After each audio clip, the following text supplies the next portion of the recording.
needed that energy this morning. Good morning, everyone. Welcome to HBCU Wednesdays. Today, as you can see, we are highlighting and honoring Alabama State University. We'll be checking in on campus all throughout the show. It's going to be a lot of fun. Also, stay tuned. We have a very big announcement at the end of today's First Take. Stephen A. is off. Sam Acho is in. Hello, Sam. Hello, hello. Of course, Max Kellerman, Dan Orlovsky. I'm Molly Karam Rose.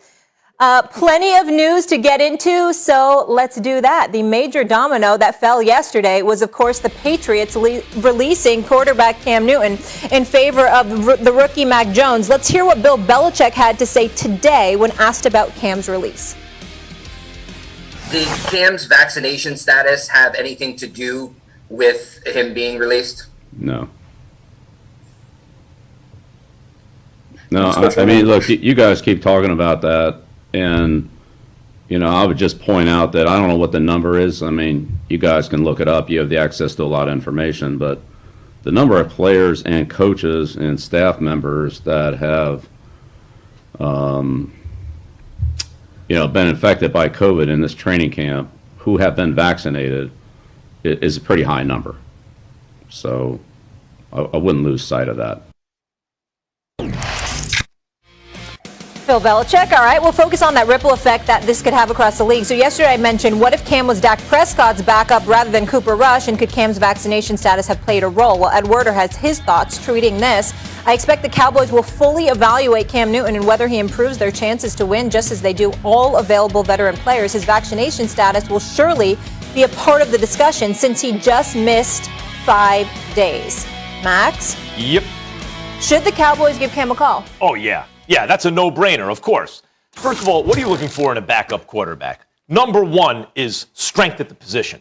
That's before you get to even having a guy who can approximate the starter. You want a strong guy behind the starter in case something happens. Has Dak been hurt recently? Yeah. Had Joe Theismann on my radio show. Why is the shoulder a problem? Because the lower extremity injury, you need to make that up somewhere. Winds up with the shoulder. The lower extremity bone is connected to the shoulder bone, or however the saying goes, right? And there are other bones there, too, that can go wrong. And so the point is, Cam is coming off a season. I will say this for the umpteenth time. When last seen healthy in a system he knew, he was 6-2. 6-2 with a completion percentage about 70%. Norv Turner is his OC. Hasn't been right physically or with a team he really knew since then. So 6-2, 70% completion, give or take. Then he pops up with the Patriots. COVID year, no preseason, no practice. What is Belichick's real advantage he gives you? He can prepare, can't really. New teammates, no offensive weapons. He got nothing. That's why Brady left. The defense, 9 guys said, nope, COVID, we're not going to play. No defense, no tight ends, no nothing. 2 plays away from 9-7. 2 plays away. By the way, he got COVID, and his play was not the same again. Still, 2 plays away from 9-7, and so showed flashes like in that Seattle game early in the season against Russell Wilson. So could he be a strong backup? Yeah, he competed with the great Mac Jones all of a sudden, right? Like, that was not easy. Cam Newton, game 2 of this preseason, looked really good to me. I thought he took the lead. Okay, so strength at the position. What's the next thing? Approximate the starter's style, right? Now, well, Cam Newton's no Dak Prescott, right? Because if he was, then he'd be the starter. I get it. The backup's going to have some warts, right? But basically, Dak is a physically strong guy who can throw the ball and obviously also run. Cam can't throw like Dak. If he could, he wouldn't be in this predicament right now. But he can still move, and he's an even bigger, stronger guy. So he can roughly approximate some of the things Dak can do. And then finally, you think Jerry Jones wouldn't love that story? Jerry Jones, something happens to that, Cam comes in, the Cowboys go on a run. Yeah. He wouldn't be able to resist it. They got to call Cam. No, absolutely. And I want to bring in Dan Orlovsky. The only thing I would caution, Max, is the best ability for a quarterback would be availability. And here we have a guy that's coming off an ankle and also a shoulder, and now bringing in a guy who we know is unvaccinated and would miss 5 days every time he comes into contact. Dan, give me your thoughts. Do you think the Cowboys should give Cam a call? No brainer. Absolutely they should. Couple of reasons, Molly. First of all, this is a team that believes that they are a playoff caliber football team and maybe a championship caliber football team. When you are in that small grouping in the NFL, and candidly, there's about 8 or 10 teams every year that are in that group, that it's legit for them. You cannot risk having to lose your starter for a game or two, and then not having a capable backup.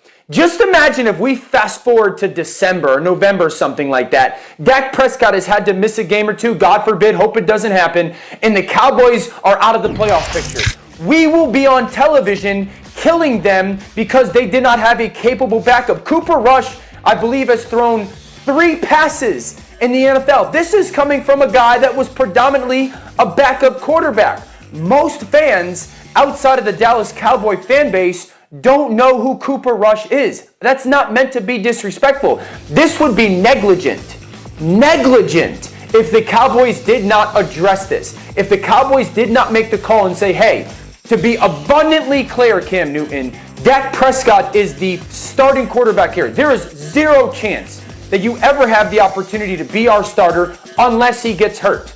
Is this something you're willing to come and be a part of? Because if the Cowboys don't do this, they're going into a enormously important season and one of the most important positions with the giant question mark. And Molly, I'll take it further. The Cowboys should call. The Tennessee Titans should call because they're in the same situation. Yeah. The Ravens, the Seahawks, and the Falcons should all make the call to figure out where he stands and is he willing to be a backup. Pittsburgh Steelers, too. Yeah, I don't disagree with that. Yeah, and I hear both of you. Dan, I hear you. Max, I hear you. The Cowboys, yeah, I mean, you could say they should call, but if the Cowboys call, Cam shouldn't pick up. Cam is not a backup quarterback. Like, he's not. Like, let's not, like I understand, like, there are guys who want to have a longer career in the NFL and extend their time, maybe play for 3 or 4 or 5 more years as a backup with the team. But that's not Cam. Cam is a starting quarterback in the NFL. We talk about it, man. He's got that confidence, that ego, that swagger. He's not taking that to go and back up Dak Prescott. Even if Dak Prescott is injured and then Cam comes in, it's not Cam's team. It's always going to be Dak Prescott's team. So from an ego standpoint, from a who I am as a player standpoint, if I'm Cam and Dallas calls, I don't pick up. Number 1, Max. Number 2, you talked about how, Cam looked good, went healthy, 6-2, and in the second preseason game, he looked solid. But did you watch the third preseason game? Cam looked not very good. His arm didn't look very good. It was bouncing balls off of the ground. It looked like basketball rocks at times, right? And so Cam, when healthy, looks great. But Cam right now, as from what it looks like to us on film, Cam is not healthy, which is part of the reason why he lost that starting spot. So you talked about that. You talked about as well, like, and even just going back to Dan's point, like all those teams that you mentioned could use a backup quarterback. They all could use it. But you got to think about this. Like, there's this thing about like self-confidence, self-efficacy, right? Like, we think that what we do right now is the only thing. I got to do this and I got to extend my career. I don't want to see Cam Newton limp through his last few years of his NFL career, right? Last year, you could say it was a struggle, right? He led a losing record, but he scored 12 touchdowns rushing. I want to see Cam Newton walk off into the sunset, Super Bowl MVP of the NFL 2015, and then go on to whatever's next in his life. He's 32 and he wants to play football still. That's what I want to see. He doesn't want to back up. He doesn't want to be a backup. You think he wants to sit on the bench behind Dak Prescott? He doesn't want to do that. Got to do sometimes. Do you think he wants to sit on the bench behind Dak, behind Ryan Tannehill, behind Ben Roethlisberger, behind all those quarterbacks that we named? Cam does not want to do that. If I were Cam, I would want to do that. Put it that way. Acho, first of all, you're a starter in the NFL till the NFL tells you that you're no longer a starter. More often than not, you don't make that decision. So we don't know what Cam's desire is. He may be okay with going and accepting a backup role. We don't know that. Second of all, you were the person all last week saying that Cam was the starting quarterback because he was going to be a better version. Now you're saying third preseason game was hurt and he didn't look okay? So if last week he was good enough to be their starting quarterback, then he's good enough to go play high-level backup football. The second thing is, and this is why Dallas does matter, because to your point that there are things after football that matter, lifestyles after football that matter. You know what else does? Playing for the Dallas Cowboys. You turned on a television on a weekly basis on a sports network or maybe listen to games on Sunday. You know who populates a lot of those seats? Dallas Cowboys. So if Cam is interested in doing something after football that is somewhat attached to the media world, there is not a better organization to go play for and to help your name and open up doors other than Cam Newton. And the third thing is, why would Cam Newton not be interested? Because everything we've heard over the last 2 years is people rave about his leadership, rave about him not want. All right, All well, we don't know if Cam doesn't want to do that or not. This is what I'll say. This is the problem, Sam, with what you're saying, okay? If there was a starting job that was obvious, okay, but a starting, like, Cam has an injury issue now. He's taken a beating throughout his career, right? And he doesn't look, I agree, game 3, physically, he didn't look right. It looked like something, like the shoulder maybe was cropping up, right? Okay. So if he still wants to play football and presumably would like to play this year, where does he play? Like the Texans behind that offensive line? You're trying to get the guy killed? Like, you want to have the jobs that will be available to him will either be because a starter gets hurt, so he bides his time. Now he won't know the offense and all that stuff, right? Or a team that's really not good. The Texans jump to mind. Who else is there? I know Bridgewater did not do as well as Cam did with largely the same team. But at this moment, is Cam better than Bridgewater? Washington's a real good team. I don't believe in Fitzpatrick over the course of an entire season, but I think Ron Rivera does, or else he would have picked up Cam Newton, right? So I don't know what starting job is available to Cam right now. And in the absence of that, his options are either wait until Carson Wentz gets hurt again or someone like that, right? If they want him at a place like that. Or stay ready, stay football ready, learn a system, and pick a team where maybe that's a little more likely. Like, I don't know, as I mentioned before, Pittsburgh or something like that. Yeah, but Max, we've seen people stay football ready and not get signed for 1, 2, or 3 years. There's stats that say it takes people 3 years to retire out of the NFL because you're sitting and you're waiting and you're holding on. And so, like, we've seen that story before. It doesn't work. It doesn't end well, number one. Number two, you talked about the comparable arm to Dak Prescott. When healthy, but we all have established he's not healthy. Number three, Dan, I know I was sitting up here saying that Cam should be the starter. I thought that, and then Bill Belichick said no, and I go with Bill Belichick, especially after watching the last preseason game. What I said was before the last preseason game, number three. And then last but not least, I remember when I was finishing off my NFL career. I played 8 years. I tore my pec in Chicago. I really wanted to go and play again. I just got released from the team. And my brother, Emmanuel, y'all know him from ESPN and from all the shows. He sits with me, he says, Sam, your life after football will be so much better. So you just stop. But I wanted to play. I was training. I was in shape. And I waited 8 weeks, and I finally signed on with the Tampa Bay Buccaneers and had finish my season there. But, now it's better. And so, we have this idea that Cam has to go and play, but he doesn't have to go and be a backup anywhere. If he wants to, great. You can be a backup. You can do that. But I just think we need to understand that it's not about this whole, I'm going to go and I'm going to be the superstar. If he wants to play football, he's got to back up. If he wants to play football. There's life after football. At least maybe in the short term. This is what we know. His future's bright, and he doesn't want us to feel sorry for him. Guys, I want to shift back to New England, though. Let's go through the rise of now starting Pats quarterback Mac Jones. So in 2020, he led the Crimson Tide to a college football playoff title. While leading the country in total QBR, pass yards, and completion percentage, his extraordinary season resulted in him being selected 15th overall by the Patriots in the first round of this latest draft. Some saw him falling to 15 as a surprise, as there were rumors of plenty of him going in the top 3. And then the big news came yesterday that New England cut Cam, meaning Mac Jones would be leading the Pats as the starting quarterback this season. He'll be just the third Patriots rookie quarterback to start the season opener in franchise history. Alabama's football team tweeted out the following image of the now 3 starting NFL quarterbacks with the caption, "And we're the 3 best friends anybody could have." Dan, I'll start with you. Which former Alabama quarterback is under the most pressure this season? Is it Jones, Tua, or Hurts?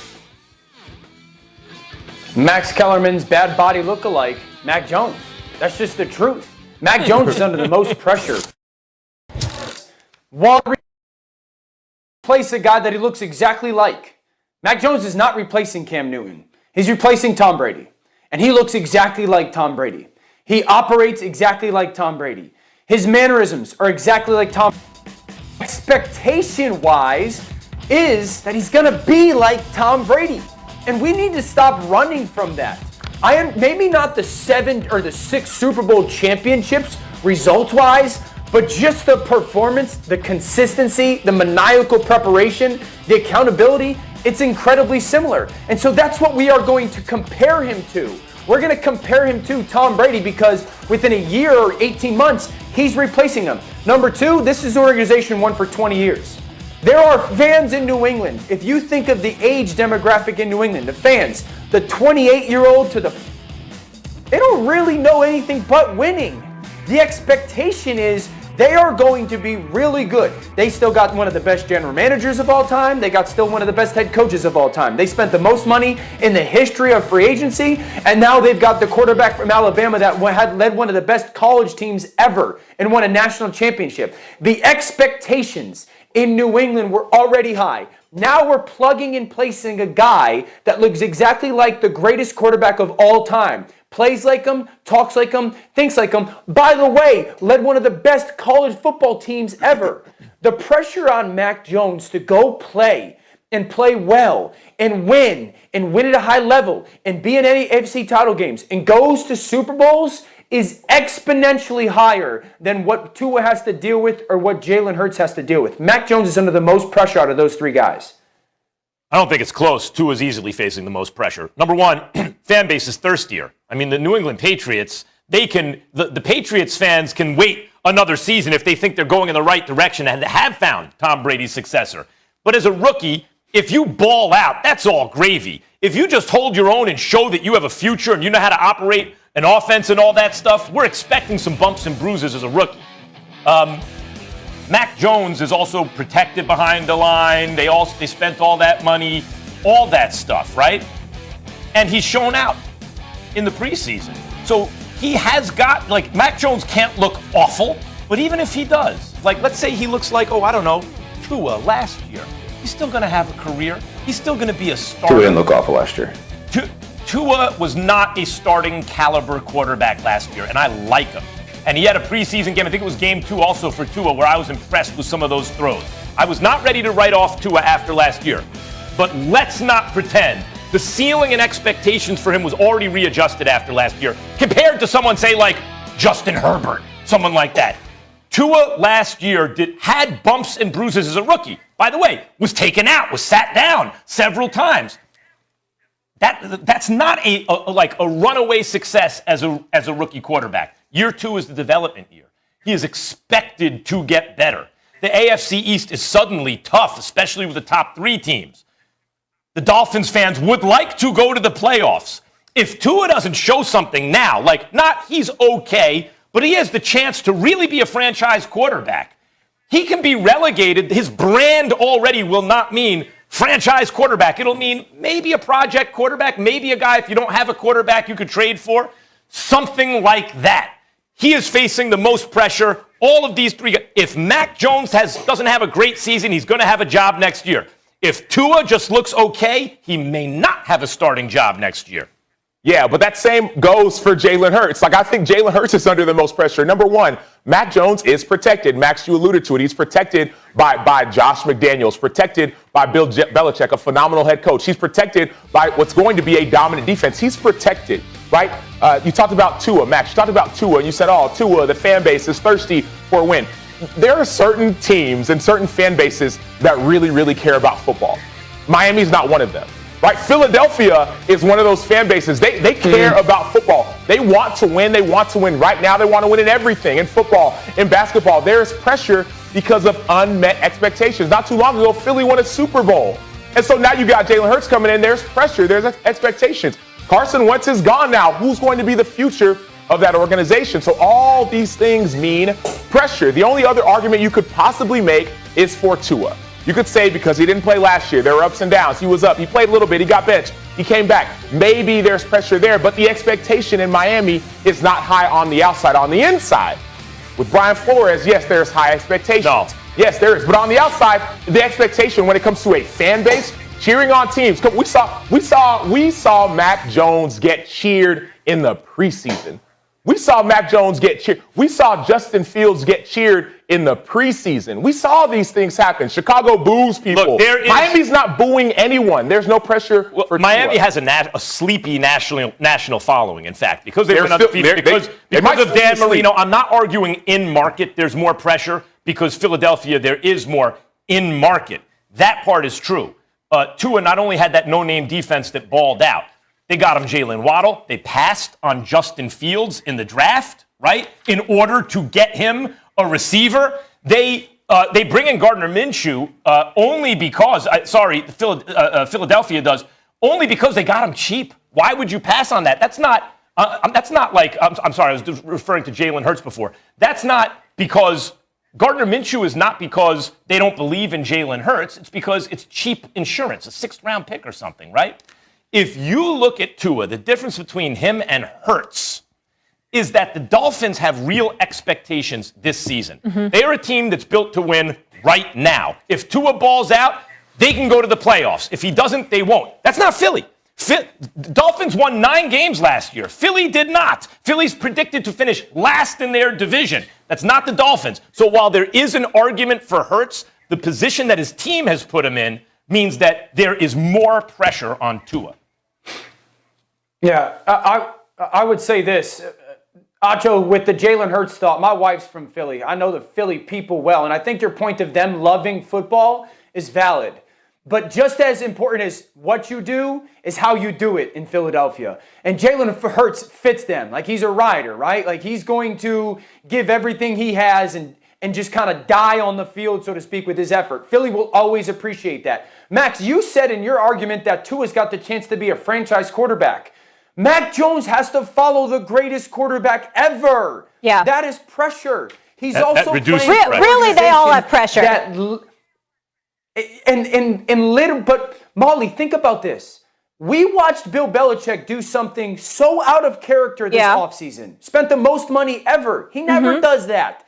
That is added pressure. I look at it like this. I love movies. My favorite movies are like Marvel movies. My kids love Pixar movies. That means that every time that I watch one of those movies, it better be lights out. My expectations are, because they're some of the best movies ever. It's the same with Mac Jones. He better be lights out because the expectations are incredibly high. This is how I would wrap it, Acho, really by saying this. One guy needs to replace arguably the greatest quarterback ever in Tom Brady. One guy's trying to resurrect a franchise in Philly. The other guy's trying to keep a starting job when you hear whispers of Deshaun Watson. So it's all high stakes, just different degrees.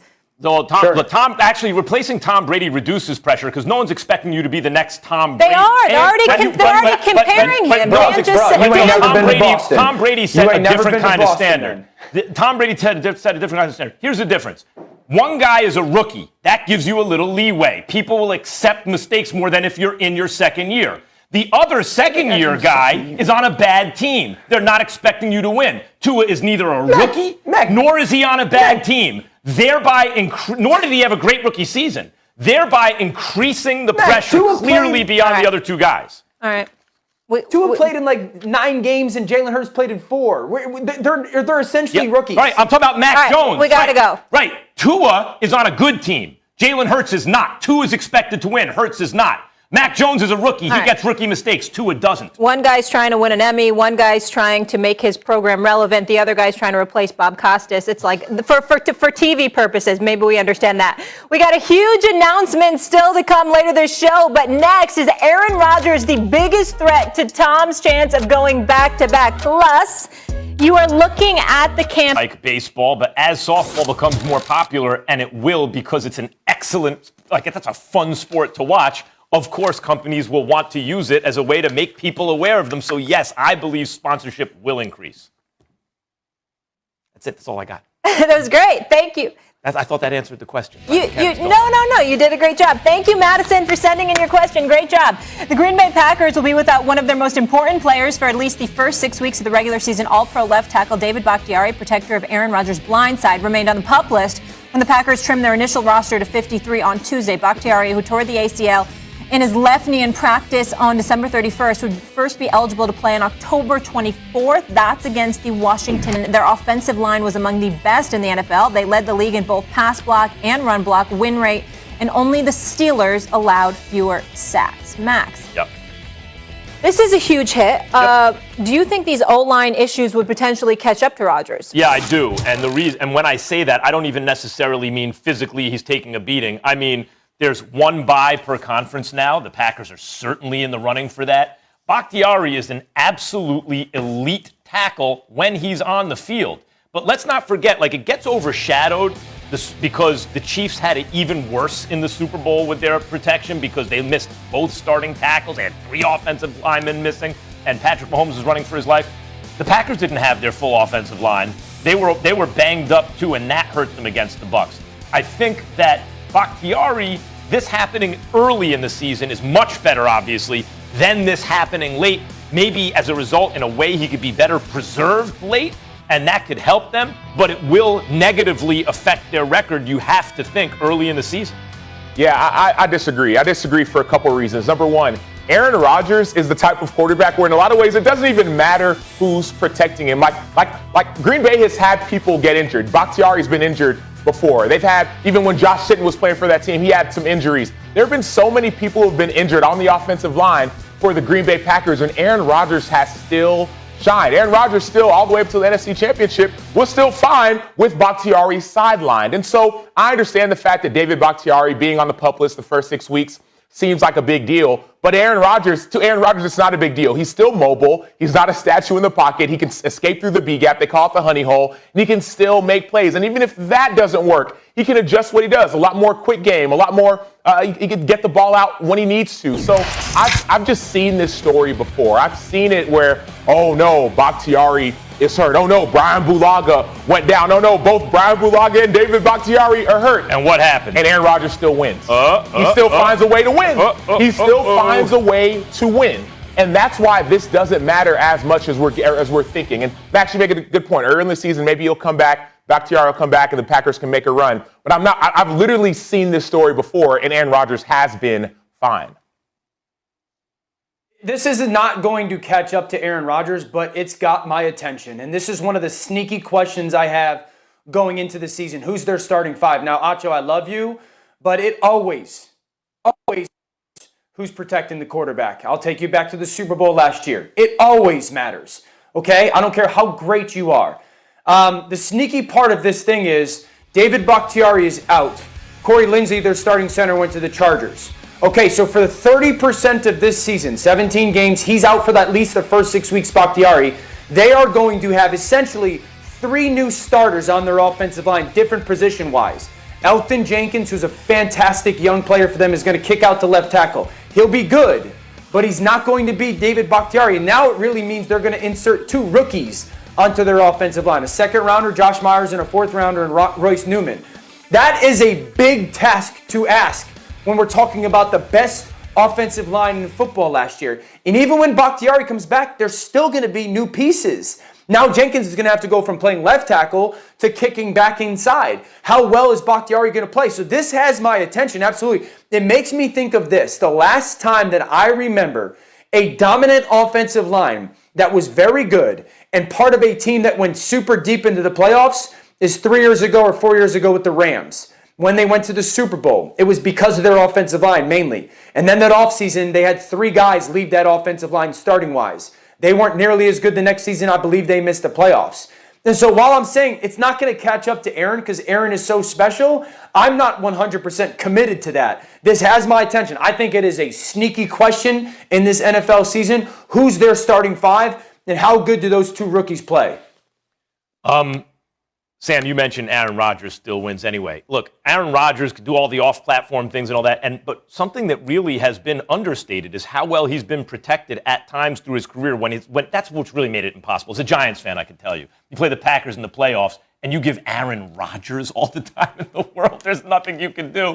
And who was it? Turner, the guy who filled in, the guard who filled in the end. And by the way, Billy Turner, Yep. He did well. Like, he played well, but not having Bakhtiari. Look, you say, well, he figures out the way to win anyway. You mean to tell me if he had a fully healthy offensive line, as many chances that the Packers had to win the NFC Championship game last year, maybe they do win it with a fully healthy offensive line.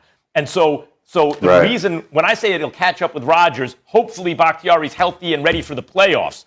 But those early season losses, if there are some, as a result of not having your elite blindside protection in a season where 1 bye per conference can make all the difference, yes, this could catch up to Aaron Rodgers. No, Max, because the thing you're missing, like all the people talk about early season losses and all these things, but when you make a run, when you get hot, like there was a year, I think maybe they don't count the early season losses. Nope. That happened early. Let's not count them. Nope. I'm not saying that. What I'm saying is, like, when you get hot, you might have started slow. I've been on a team, we started off 4-0, and we ended up losing all these games. There have been teams like Baltimore a couple years ago, they won 12 straight. You might lose early because you don't have a tackle, then get that guy back and make a run and be good when it matters. And so, like, yes, I understand every loss in the NFL counts. Sure, division games are obviously more important. Many of those division games happen at the end of the season, not at the beginning. And so you'll have him back when it matters to win your division. Oh, they'll make the playoffs, but they're in the running for a bye. They may not get it now. Yeah, seeding matters. Yes, that's a good point. Can you guys, I want to make one real quick point, Molly. Can you guys throw up that schedule again? Because this first 6 weeks of the season matter. I mean, think about the first 6 weeks they're going to play. No, not Dan. Sam made it very clear. Early season losses are counted less somehow. This isn't Major League Baseball. This isn't the NBA. We got 17 games. The old college football rules. Yeah, so think about Saints, Cam Jordan, Marcus Davenport, 49ers, good luck. Steelers, good luck. Bears. So the 6 games that Bakhtiari is going to miss, we're talking about elite, not good, elite pass rushers. So yeah, this has my attention. Is Rodgers good enough to mask some of that and overcome some of it? Absolutely.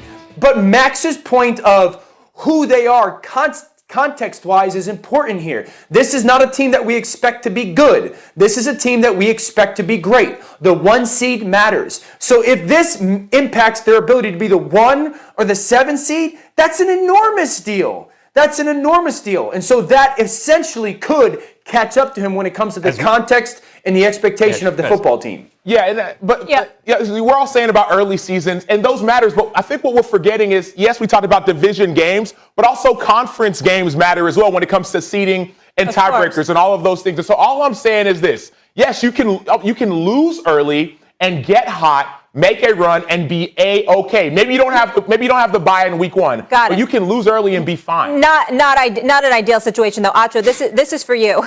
Are the Packers the biggest threat to the Bucs in the NFC?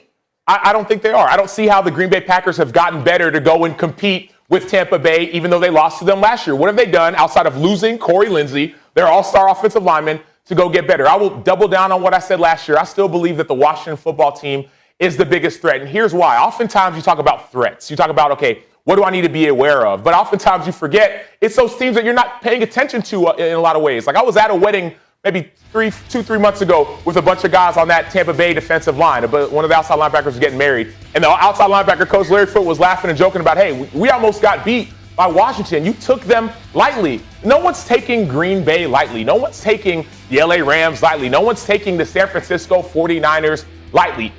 Everyone is sleeping on Washington. Everyone is sleeping on those guys up front. Everyone's sleeping, yes, on that division, but on that team. And so if you walk into a battle, you think you're about to go and win, all of a sudden, this team you're not paying attention to comes and dominates you up front. Comes like we saw with Brandon Graham, get a strip sack on the quarterback back in the Super Bowl to go beat Tom Brady. Like, that's a real thing. And so I think with the Washington football team, they're the biggest. Ain't happening with Fitzpatrick. Look, let me say something about the Packers. You said they didn't get better in the offseason. Maybe they didn't have to. Like, let's be honest about this with Aaron Rodgers. He came potentially one coach decision away from getting to the Super Bowl. Maybe. Now, it's not that the odds were in his favor, but I've seen Aaron Rodgers work miracles and then repeat the miracle. Like, it was against the Arizona Cardinals in the playoffs in 15 or 16, right? Ryan Hollins, our colleague, is over at the place. We're watching. Families are getting together and hanging out, and we're watching that game and on TV, and it's Aaron Rodgers. And okay, Aaron Rodgers, work your miracle. Let's see, you're supposed to be the miracle man. And he has that. He scrambles and throws the pass all the way down the field. Oh, my God, and they call it back. I forgot if it was pass interference. Something happened, they called it back. And I remember thinking, go ahead, make that impossible play again. You're so great. And you know what he did? He did it again. Aaron Rodgers, a miracle man. Like, you can't. So maybe they don't take the ball out of his hand on 4th down, and he won the Super Bowl last year. What I'm saying is the Packers were right there already. They didn't have to get better to win a Super Bowl necessarily, but now you do have Aaron Rodgers playing with a chip on his shoulder. I hate that I'm agreeing with Acho. I literally hate it, but I agree. I believe it's the Washington football team. There's one way to beat the Tampa Bay Buccaneers this year. That's to have your 4 defensive linemen be so dominant they can beat the absolute tar out of an offensive line and get to the quarterback and still have 7 guys in coverage because the skill position guys are so good. There's really one team in the NFC that is constructed to do that on a consistent basis with 4 guys up front. It's the Washington football team. If they meet, they're the best equipped, the most equipped team to do it. Fitzpatrick's YOLO style will either hurt them or help them, but I believe it's the Washington football team. I'm trying to rock with you. It's hard to believe of all the NFC teams we're talking Washington football, Dan, but I trust your knowledge. All right, yesterday, Mac Jones was given the reins to the Patriots offense. We know Justin Fields is the people's champ. We heard the cheers from Chicago in the preseason, but Andy Dalton is the team's pick. Dalton will get the nod, even though he was mediocre last season in Dallas when Dak went down, going 4-5. But he's getting a second chance in Chicago. The O-line is suspect, so in the long run, maybe it's better for the rookie to sit. But Marcus Spears begs to differ. This is what I'm screaming about the Chicago Bears. Bill Belichick always has a view of what's best for everyone on this football team. Acho. Up first. Should Fields start right now? No, I don't think he should. And the reason why is this. I live in Chicago. I hear from Bears fans all the time, and they're like, man, Fields, got to get him in. And they're excited. But they also remember when the story went wrong. They talk about Kerry Wood, the 20 strikeout game. He was supposed to be the next Roger Clemens. And all of a sudden, the Cubs keep on trying to put him in too much. And all of a sudden, his arm's not what it was supposed to be. And all of a sudden, he becomes an elite closer, an elite middle reliever. But he wasn't that next superstar he was supposed to be. I'm thinking about even with Mitch Trubisky. I remember when we had Mike Glennon, the Bears had Mike Glennon, and they're cheering, yeah, we want Mitch. Put Mitch in. Mike, we don't want him. Put Mitch. And Mitch comes, and now Mitch is gone. My desire for Justin Fields is that he'd be the next elite. I think he will be the next elite quarterback for this league. Some people might even say the face of this league, but it doesn't have to happen right now. I think what can happen is you protect him a little bit. Yes, talk about offensive line and getting that better, but more so just let him learn how to study the game. Like NFL and college is very, very different. Maybe last year they played 6 games, and then you get a couple, playoff game, all these things. It's a 17-game season. There's 3, 4 playoff games. There's a Super Bowl. So let him learn how to take care of his body, to study, etc. But I think that I've seen this story before, and it doesn't always end well, though you could also argue the other side, but it doesn't always end well when you just listen to fans booing and people on the sideline saying, put this guy in.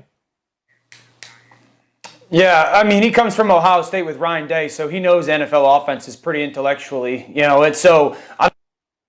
And studying quarterbacks are so much more advanced when they come into the NFL nowadays because of all the private coaching that they get at an earlier age in the 7-on-7 camps they're a part of. I have been on record, I would play Justin Fields. Now, everyone constantly says he's not ready. Let him get ready. A couple things. We didn't know Dak Prescott was ready until he was forced to get on the field and play. We didn't know Deshaun Watson was ready until he was forced to get on the field and play. We didn't know Justin Herbert was ready until he was forced to get on the field to play behind a god-awful offensive line in Los Angeles last year. Yet he still lit it up. You never know if a quarterback is ready. You just don't. You throw them out there and you figure out if they're good enough or not and how well they can adjust. And I've heard people say this as well. Well, you don't want him running for his life because it's a bad offensive line. He runs 4.4. This young man's not going to be running for his life. Guys like me who ran 6'2" in the 40, we had to run for our lives with bad offensive lines because we were so slow. I always say this about young quarterbacks. When it comes to playing them, do they have a skill or a trait that is going to allow them to survive early on? Justin Fields has the ability to push the ball downfield accurately, and he has his elite athleticism. I get the offensive line's bad. He's the reason why they should be playing Justin Fields. I urged the Bears to move up and trade for Justin Fields in the draft to get him. I thought Justin Fields had the chance to be a great quarterback. If you remember, Dan, we even debated one day. I wanted the Giants to take him. Daniel Jones has a chance to be a good one. I thought Justin Fields has a chance to be a great one. And for the Chicago Bears, one of the most iconic franchises in the history of worldwide sports, the '85 Bears means greatness and excellence in a way very few phrases mean in sports, right? And yet, my entire life, and I'm 48 years old, I've never seen the Bears with a great quarterback. I would say Jay Cutler was top 3 quarterback for that franchise in the last 50 years. Think about that for a second. Fields has a chance to be great, and they did it. They paid a lot in draft capital to move up a couple spots, and they grabbed him. They can't get this wrong. Okay, that's the premise. Now, here's the theory. Short-term incentives often are at odds with your long-term interest. Well, one of the reasons they dissuaded running quarterbacks for so long in the NFL was, right, like, Well, you can always get the first down with your legs. That incentive is too strong. Keep the chains moving. You'll never develop pocket awareness. Okay, short-term incentives are at odds. They sometimes work against your long-term health, your long-term interest. The Bears' long-term interest is to have a 15-year superstar. Their short-term incentive is to win games now in a season where maybe they make the playoffs and maybe they don't. Now, offensive line. Yes, Dan. He combines the best of Mitch Trubisky and Nick Foles and then some. He can outrun the defense and he can throw the ball down the field if you give him a pocket and sometimes even if you don't. Yes, he is better right now, but that offensive line is so bad. As a Giants fan, I look at it and go, damn, that's a bad offensive line. I'm not risking a first-year starter, a rookie from game one behind that line. I'm just not going to do it. I'm going to make sure when I give the ball to Justin Fields, he never looks back. He has it for good. And in the meantime, Andy Dalton can be the tackling dummy. Sorry, Red Rifle, that's the way it is. Dan, you can go ahead, because go ahead. Yeah. Did the Chargers ruin Justin Herbert by playing him behind a god-awful offensive line? Is his career somehow ruined because he played behind a really bad offensive line? No, he was amazing. Do we think this offensive line that's really bad is going to get all of a sudden so much better in 3 or 4 weeks? They're not going to be good all year. And then moving forward, they gave up 3 ones to go get Justin. They're not going to have that much capital get the offensive line that much better anyway. The reality is the Bears situation is what it is. It's not going to get that much better. Their best chance to play good football offensively is Justin Fields. Hard out. Here's the silver lining. They could have the Giants offensive line. All right, guys, we got a huge announcement later this show. I cannot reiterate it enough. Stay until the end of the show. But next, we're wondering which division in the AFC has the best quarterbacks. Keep it locked for that. And now another look at the campus of Alabama State University. Now, despite the challenges of having the fall season delayed until spring, ASU teams have won SWAC championships for 2021 in 9 sports. Unbelievable. Huge congrats. Keep it locked. Incredible. All projected AFC East starting quarterbacks in week 1 will be 25 or younger. Per Elias, there have only been 2 instances since the 1970 merger when 4 quarterbacks in the same division started their team's season opener at 25 or younger, and it last happened in 1985, also in the AFC East. So obviously the young quarterbacks in this division are going to be a story to watch. But Max, what is the most intriguing quarterback division in the AFC? In the AFC, it is the AFC East. They're all young. Josh Allen's the old man. Now think about Josh Allen. Or are there any superstars in the division? If Josh Allen's not a superstar, he's the next thing to it.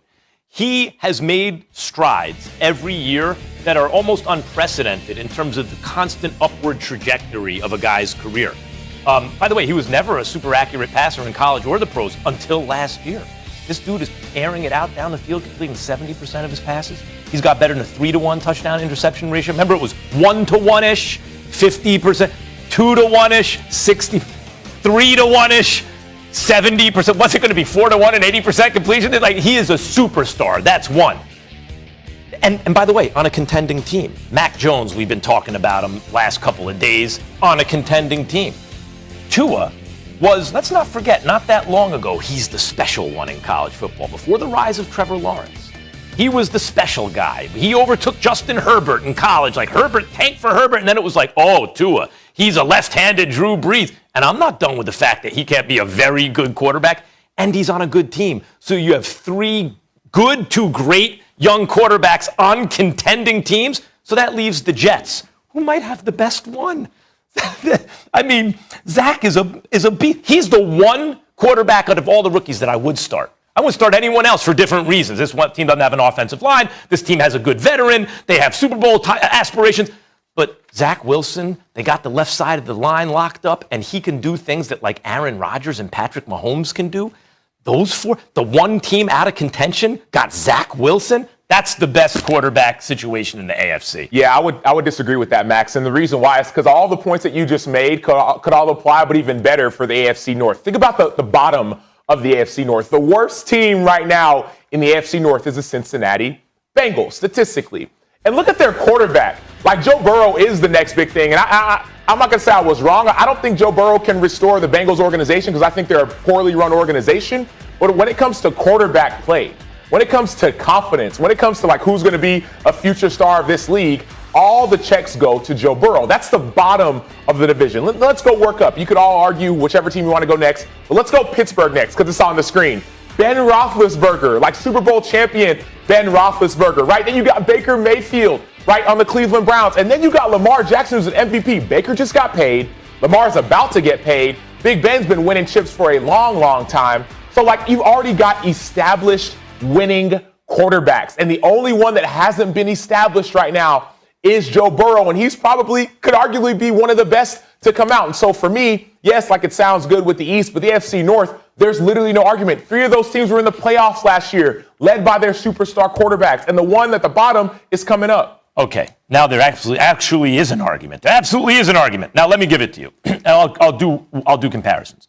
Let's take Burrow and let's take Zach Wilson. Great. Because they're both in losing situations at the moment. Great. The difference is I weep for Joe Burrow. My heart goes out for this guy who could be a superstar. Yep. Joe Burrow could be a superstar. He's in a terrible situation in Cincinnati. Okay. He already lost the season. It could happen again. Cincinnati is awful. Zach Taylor is probably the coach on my hottest hot seat, right? How about Robert Saleh?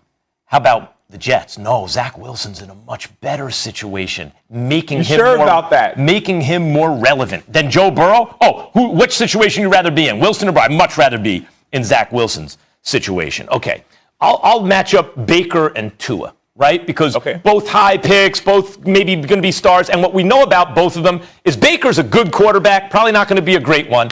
And we're thinking Tua maybe could also be a good quarterback. Baker's got a little of experience on him, but to me, that's like a similar level.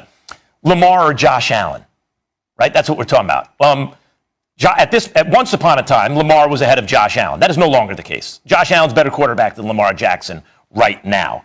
And that leaves Ben Roethlisberger, who is clearly past his prime, and Mac Jones, who people are calling the next Tom Brady for those old established franchises.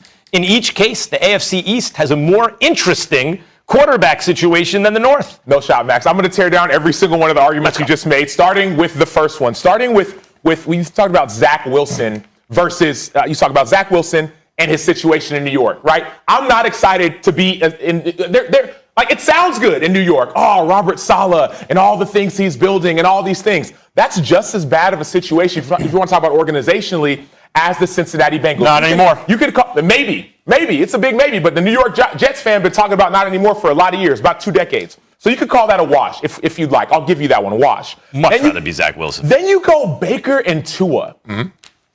And that intrigued me a little bit because you were so wrong. You went Baker and Tua. First of all, Baker's situation is way better than Tua. We've been talking about Tua may not even be the starting quarterback all season. This is Baker's team. Baker took them to the playoffs. Not 2 years in, he didn't have it locked up. Well, 2 years in, he was no good. But right now, Max, we're talking about right now. Right now, Tua might not be the starter in a few weeks. And so there's that. Last year, he was up and down. Baker started all the games. That's 2. That's a check for me. You go Lamar and Josh Allen. I'll give that one a wash because I could argue Lamar Jackson, but I'm not because I think Josh Allen is I think Josh Allen is the future. But Lamar Jackson has also won an MVP, 2019 MVP season, and he's on the rise. Lamar didn't have an offseason last year. This year that he does. So I'll give you that a wash if you'd like. And then Big Ben and Mac Jones. We know nothing about Mac Jones. What we do know about Big Ben is that last year he was coming off of elbow surgery. He was injured. This year he's healthy. Everyone's saying you're more intrigued. Very impassioned. Hold on. We got to go out to Alabama more State. Intrigued about a healthy Big Ben. Absolutely. Oh my gosh. People are sleeping on Ben Roethlisberger. You're 0 for 4 on those arguments. I'm 3 and 1. All right, let's check in with Alabama State University. They have a question for Acho, and we can get back to this after the break if we need to.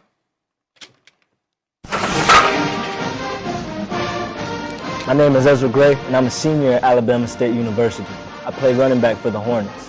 My question is, with name, image, and likeness taking center stage in college athletics, how can this level the playing field for HBCUs to recruit more elite talent?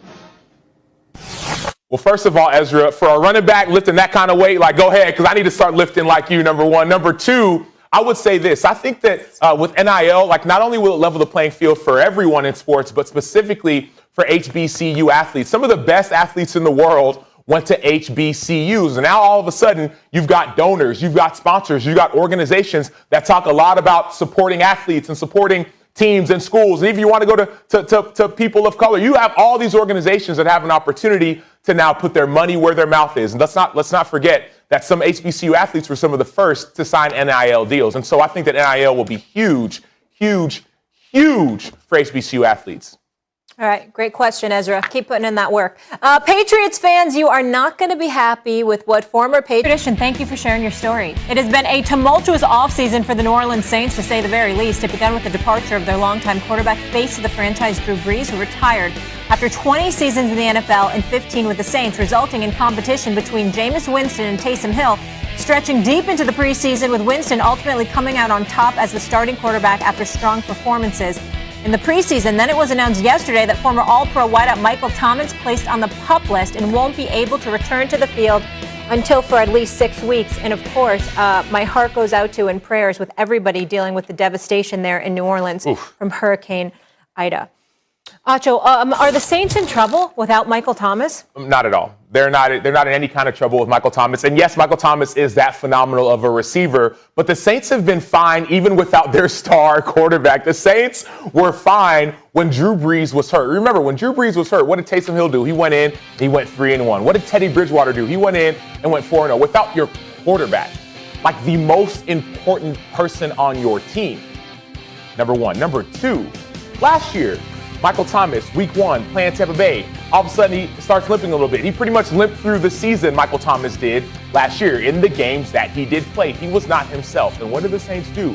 They only won the division. They only went to the playoffs. They were fine even last year without Michael Thomas. And so, yes, phenomenal receiver. But when you have Sean Payton and the mind of Sean Payton can figure out how to win no matter who's on the field, whether Sean Payton is there or not, whether Alvin Kamara is there or not, whether your star quarterback for 20 years, Drew Brees, is there or not. And let's not forget, because we're talking about not just the offense or player, but the entire team. The Saints defense was the 6th ranked defense last year, top 6 defense last year. Let's not forget, the last 9 weeks of the season last year, the Saints defense was number 1 overall and in takeaways. So, yes, the team will be okay because of their defense, because of Sean Payton, and because they know how to win without a superstar quarterback. Now you're just taking out a receiver. First of all, takeaways are a volatile stat. They usually regress to Disagree. Well, Disagree. Okay, you may disagree, and I may also think there's something to a ball-hawking defense and all that, but, the numbers don't disagree. We would be arguing against the facts on the ground, right? Okay, that's number one. Number two, and this is really number one, Jameis Winston, by all accounts, not only what we've seen in games, but by accounts and practices, looked really, really good. I'm happy to say, because I had given up on Jameis Winston. I thought, he's a bust. He's not good.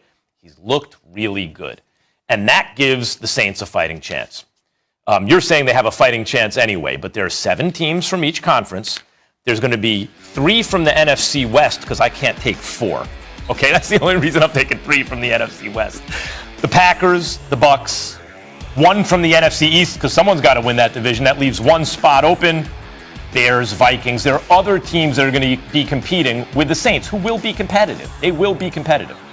Losing a wideout, especially an elite wideout, let's not forget, not that long ago, the correct answer, meaning the answer that was easiest to defend, I might argue Julio Jones, someone else might argue someone else, but the easiest to defend with the evidence was actually Michael Thomas. He was actually the best objective case you can make for the best overall receiver in the NFL. That is not like losing a running back, where you can approximate that production behind a good offensive line. A special wideout is a different kind of beast in terms of the effect it has on your team. Ask Josh Allen and the Buffalo Bills, right? This is significant because while I agree with you about the competitiveness of the Saints, they will be in a fight for that, maybe for the 7th playoff spot in the NFC, and losing an elite of the elite type of receiver for a quarterback who's never throughout his career been really good but has a chance to be now, that's a big deal. Yeah, but the reason, and I'm with you, I'll agree with you on that, but the reason, Max, why this quarterback is going to be really good, it's not because of Michael Thomas. It's because of Sean Payton. That's the reason. That's what we're seeing. Man, Jameis, is he going to make it? Is he not? All of a sudden, Jameis, he got LASIK. Jameis, he's with Sean Payton. Jameis is going to be the Jameis with 5,000 yards and 33 touchdowns and maybe only 10 or 12 interceptions as opposed to 30 because of Sean Payton. That has nothing to do with your wide receiver. Let me just, hold on. I need to leave you with this stat because this is so good. Michael Thomas, you're going to like this match, has more catches, yards, and touchdowns in his career than 9 other wide receivers and tight ends on this roster combined. Michael Thomas is a beast. That's a loss. All right, let's check back in with Alabama State. Max, a student has another question for you. Okay. What's up, everybody? I'm Trace Young, junior guard from Alabama State University, and I have a question for you. Across all NCAA divisions, basketball is more competitive than it has ever been. When do you think an HBCU will make it to the Elite Eight in the NCAA tournament? I have no way to answer that, really. Vivian Stringer's already done that with the women once upon a time. You see, Lavelle Moten or someone like that could take their squad there, I think, before too long if things break the right way. The thing about tournament basketball is NBA, 7 games, best team always wins. You don't necessarily have to have the best team to advance in a one-and-done tournament. But the question is, can they get there in the first place? And I think, before too long, we will see it. Especially if Trace keeps staying in the gym like that. Major surprise announcement still to come here on First Take. So make sure you stick around for that. Plus, we have a former Patriot who goes off on Bill Belichick, Asante Samuel, live on First Take. Stay tuned for that. That is next. Looking forward to talk to him about all these changes. Justin, congrats to you. Appreciate your story. HBCU Wednesdays roll on, and we've got much more to get to as well. All those years, was Bill Belichick actually carried by Tom Brady? That's what former Patriot Asante Samuel says. He joins us next to explain. Plus, where will Ben Simmons wind up? Max and Acho with their predictions for where the young star's future home will be. And I cannot reiterate this enough. Stay till. All right, we welcome in former Patriots quarterback Asante Samuel, who played with Bill Belichick while winning 2 Super Bowls. Asante, thank you so much for being with us this morning. How y'all doing? Thanks for having me. No, appreciate it. So, first of all, you caused a little stir with your tweet. We'll get to that in a second.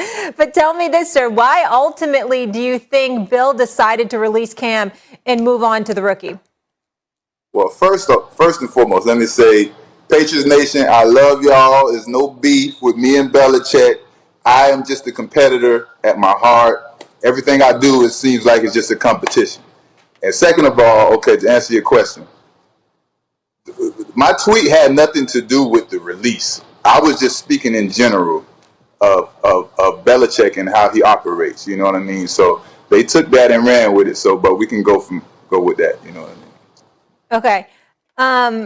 So obviously you made some news with that. So let's get. Can I just? Yeah. I just want to back up. When you say you're just a competitor, you mean that when the issue of Brady and Belichick comes up, you're competitive and want to create a hierarchy. You want to rank them. You want to pit them against each. Is that what you mean by you're just a competitor? I'm glad you called it. I'm glad you brought it up. Exactly. So in my head, being that I've been a part of the situation, I played for the Patriots. I was there young with Tom and everything. In my head, this is a competition between Tom Brady and Belichick. Mm-hmm. Tom Brady has already showed that he can win wherever he goes. Through adversity, through a pandemic, getting kicked off of fields, barely even having any practice. I didn't expect him to win the Super Bowl, and he won the Super Bowl. So now what I'm saying is anybody can coach Tom and win a Super Bowl. So now you have to show, if you, in my eyes, in my competitive head, in order to be great, in my opinion, you have to show that you can do that without that person. You know what I mean? So that's where I'm at. That's what I mean in my competitive head.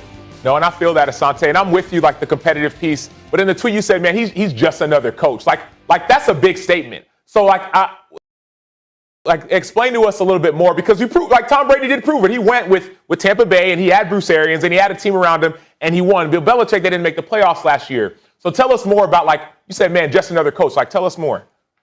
Well, I mean, it is what it is. What I said.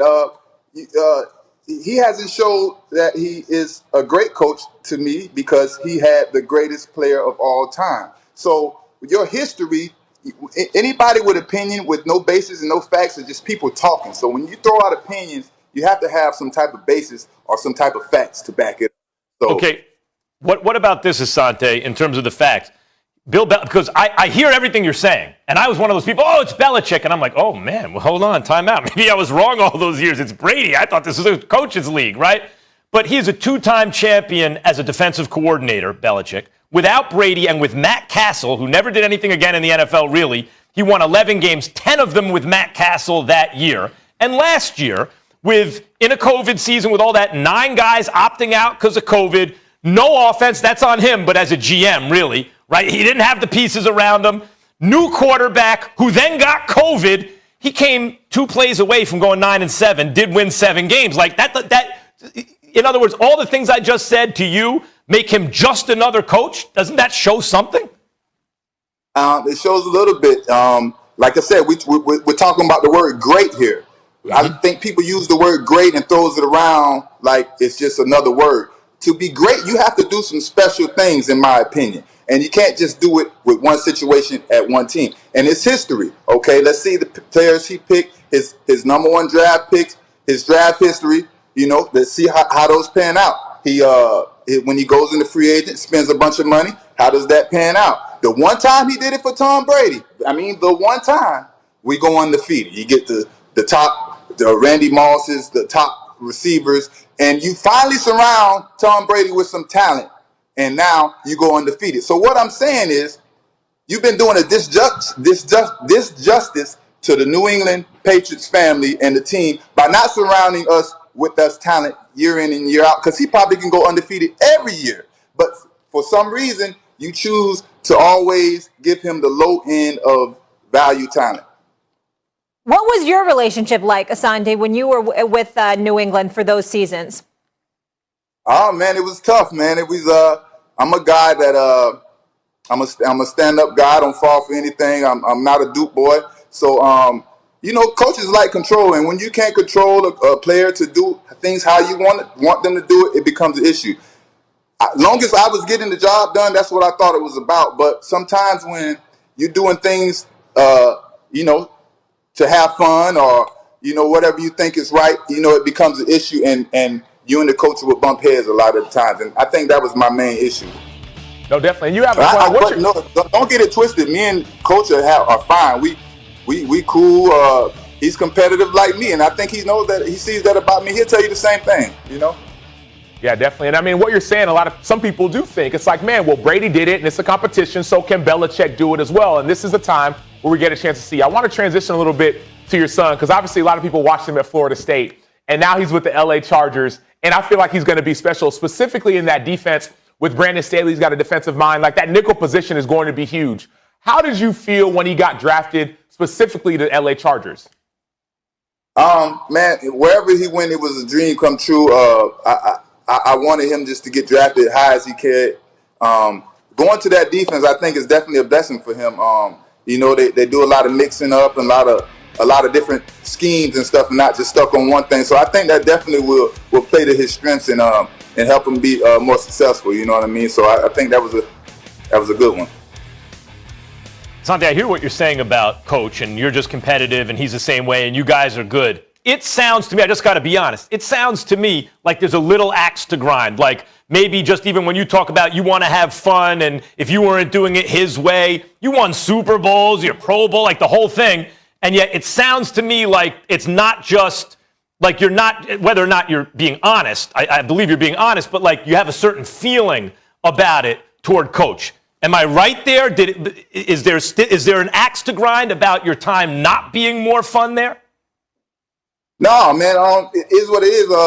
You have to see the history of this. I've been saying this since the playoff games with the Jets. I came out with an article about how I feel about what the coaches treating everybody and what they think. No, at the end of the day, this is the facts. I see everybody just throw around this greatness word, and I hate it. I hate people just throw greatness around like that. There should be standards to greatness. You can't just say somebody's great and they don't have the standards. I hate it. It drives me crazy. So that's what I'm saying. If I would have been at Patriots for 11 years and did 58 interceptions, all at the Patriots, what they would have said, he's a system player, he can't do it anywhere else. So greatness is I did it everywhere I went. So that's what I'm trying to explain. So you can't just be great off of one situation and then no.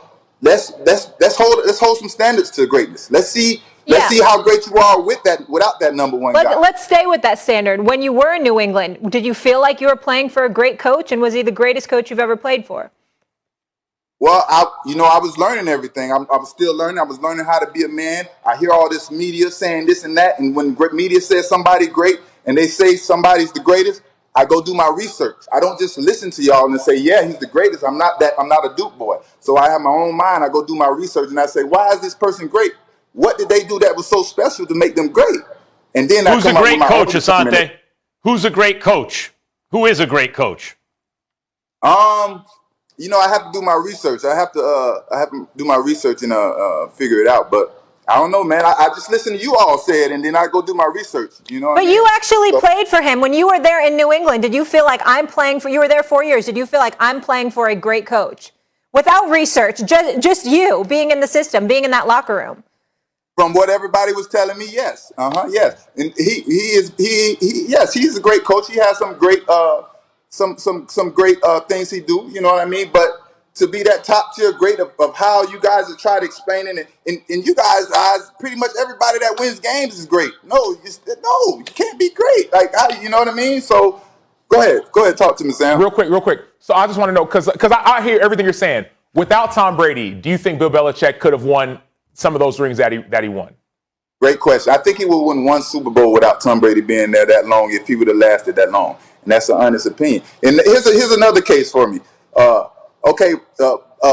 Brady's there all these years. He don't surround him with all the talent. You bringing guys off the street, making them star. You got Troy Brown playing nickelback, which is a receiver.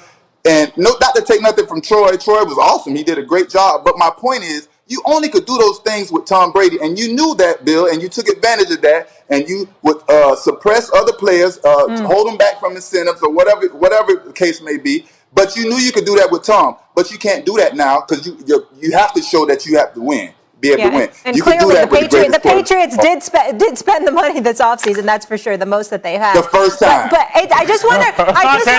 I'd like to interview on any show I do at least once a week, if you don't mind. Hey man, let's get it going. We can talk about boxing too. Hey, boxing is 50 wins to get in the Hall of Fame, right? No, much less than that. Much less. All right, I'll leave you with this though. It's a standard. And you keep it a buck, Asante. I appreciate it, bro. Okay, Asante is saying that Bill Belichick would have won one ring without Tom Brady. That's a hot take for you. Asante, appreciate you. I'll take 20 years. You're likely to win. I like that. Second-year quarterback Jalen Hurts, the starter. Hurts competed with veteran Joe Flacco throughout training camp, and according to Sirianni, Hurts did exactly what we needed him to do. Now Eagles fans will get to see what Hurts can do with a full season to start. And while the record wasn't spectacular across the board, the Eagles' offensive production went up last season when Hurts was under center. They averaged more points, yards, and passing per game with Hurts calling the signals. Acho, are we sleeping on Philly? No, we're not sleeping. It's almost like when Max was talking about those sleepy fans in Miami. They're still sleeping. Like, no one's sleeping on Philly. And it's not because they're not ready yet. It's because all the other teams in the division are just better than them, right? If anybody, we could sleep on the New York Giants, right? They're trying to build a roster. They got some offensive linemen in the last couple days. Maybe Daniel Jones will be better. Their defense is already dominant. You got that. Obviously, y'all know I believe in the Washington football team. Dominant defense. We'll see what happens at quarterback. Dallas Cowboys, I think, are going to be a playoff team as well. But out of all the teams in the NFC East, the Philadelphia Eagles are the team with the most question marks. There's even a question mark at quarterback. And so, yes, Jalen Hurts has finally been named the starting quarterback. But all of a sudden, you're bringing in guys like Gardner Minshew to maybe compete for a starting job. Maybe he's going to be a backup. You brought in Joe Flacco earlier. At least Nick Sirianni said he's going to compete for a starting job. And so there's so many questions for me in Philadelphia, whereas in Washington or even in Dallas, yes, there's a question with Dak's arm. I get it. But the team around him is better. And even New York, which I'm not super high on New York, there's more questions than answers in Philadelphia. Two separate questions. One is, are we properly rating the Eagles last in the division? Yes, I believe we are. Another question is, are we sleeping on them? That's the question. Yes, I believe we are. We're properly rating them fourth, but we're sleeping on them, counting them out. You cannot count the Eagles out. Number one, this division is still terrible. I had hopes it would be better. It's still terrible. Understand, the Giants are the second best offensive and second best defensive team in the division. They should be the best. The offensive line, which Dave Gettleman said is a priority to fix, had 3 years, looks worse now than it has in recent years. It looks even worse. Good luck with that. That's one. Two, the Dallas Cowboys should be better on defense. They had the worst. When you think of the worst defensive teams you've ever seen, the Cowboys last year is one of them. That you've ever seen. They'll be high on the list. What's the worst defensive team? Oh, man, the Cowboys that year Dak was hurt. That was terrible, right?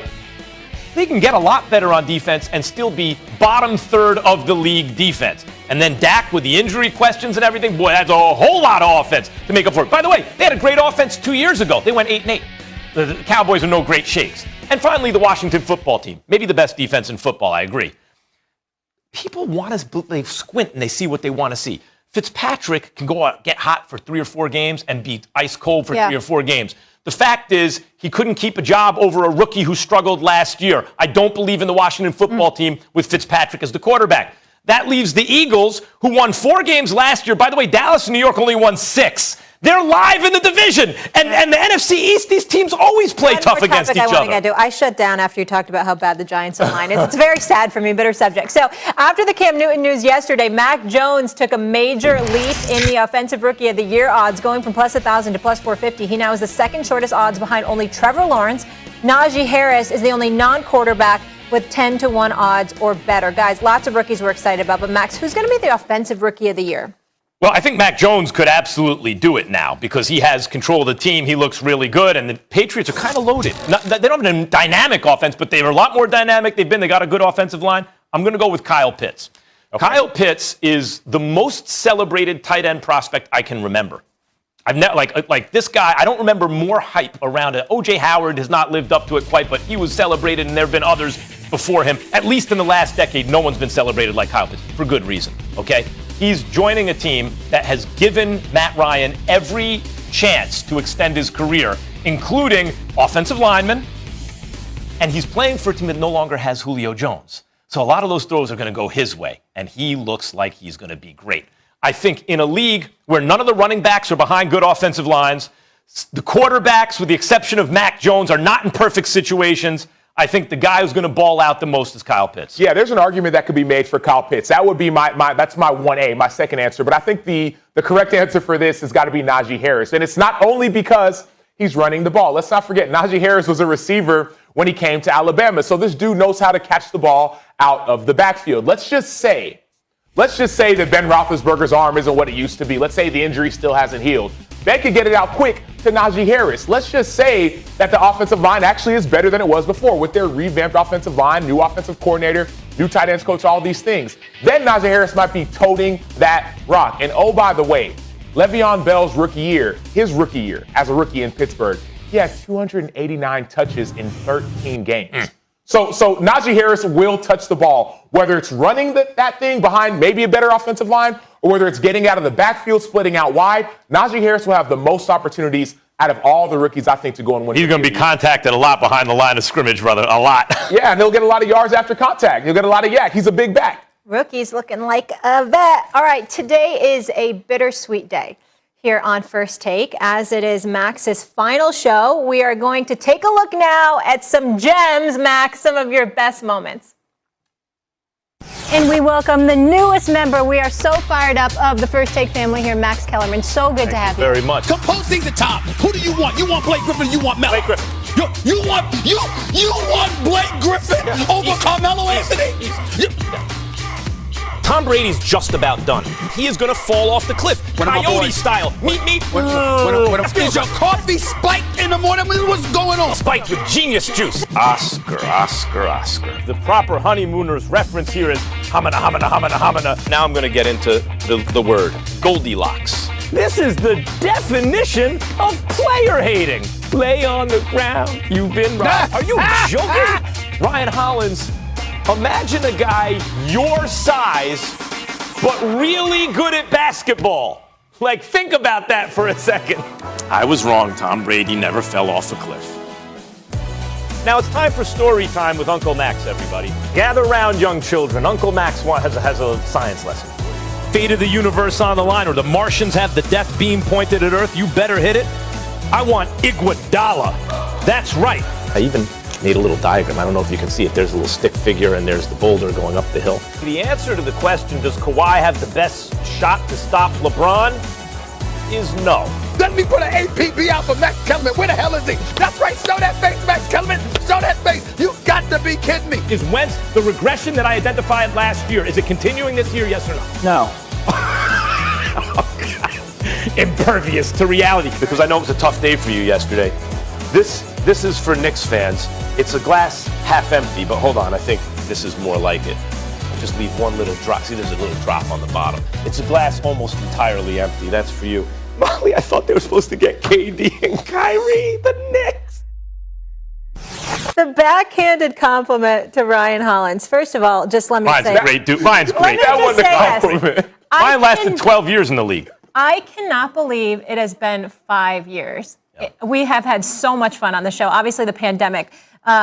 Max, honestly, I've had so much fun sitting next to you. All the travels, all the trips, getting stuck at airports, all that things.